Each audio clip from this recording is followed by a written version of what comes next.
Silat Warrior's Deed of Death, also known as Geran, is a Malaysian martial arts film from 2019.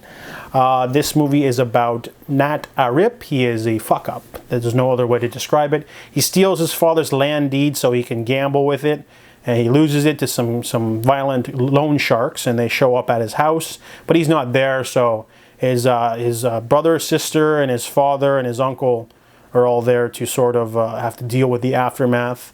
And the gangsters give them 1 week to get out and then go to the land office to like do the official, transfer of the land.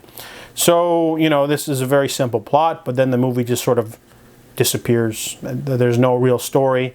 Nat Arip basically then keeps gambling and to make some money betting on fighters and then car racing. He's just a person who just doesn't stop gambling even though he should. And when he gets cheated out of his car, he can't do anything about it.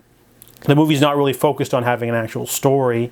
The movie's also overly long. The movie's like 1 hour and 40 minutes, and nothing really happens in the first hour of the movie. It's mostly just a lot of religious talks and monologues about family. It kind of reminded me of the family, themes from the Fast and Furious movies. But there's a lot of like somewhat just this father just going on and on about family being important, and they'll throw in a 30-second fight scene every like 10 minutes just to sort of, it's not really an actual fight scene, but they'll just show like 2 cage fighters fighting and people betting on it, or Nat Arip getting into a fight with someone, but they don't really develop the story. They should have like built it up so that like the loan sharks cheated him out of his land and he didn't know, and then he finds out, and then when they start putting pressure on him, they're in the right. But the movie actually doesn't really do that. Nat Arip is basically just like a really bad person who loses his father's land, and there's no recourse for that.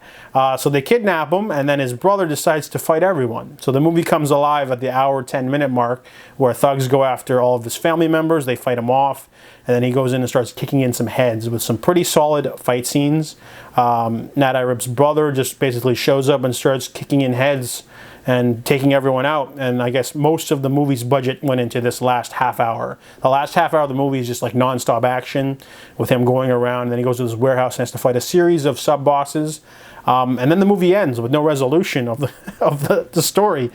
It's just a really awkward attempt, because they do have like the martial arts talent, they have the cameras, they have like some budget, but I guess they just didn't decide to write an actual story because they don't really resolve anything at the end. Basically, they rescue Nat and then leave, so they don't. The movie's not really interested in that, and I don't really watch a movie for story, a martial arts movie. I watch it for action, but you want at least the basic minimum of story, right? I mean, people watch Ong Bak and Tony Jaa is beating up people to get back a statue head. That's not really high art, but at least there's a story. There's a reason why he's going to the city, and there's a reason why he's got opposition.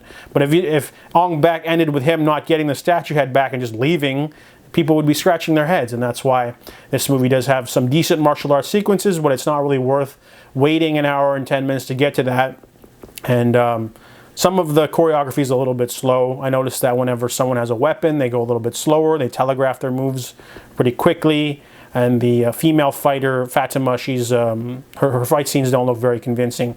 But the brother character does a good job. Some pretty sweet action at the end, but I don't think it's worth a viewing just for the action. Also because the story's not resolved either.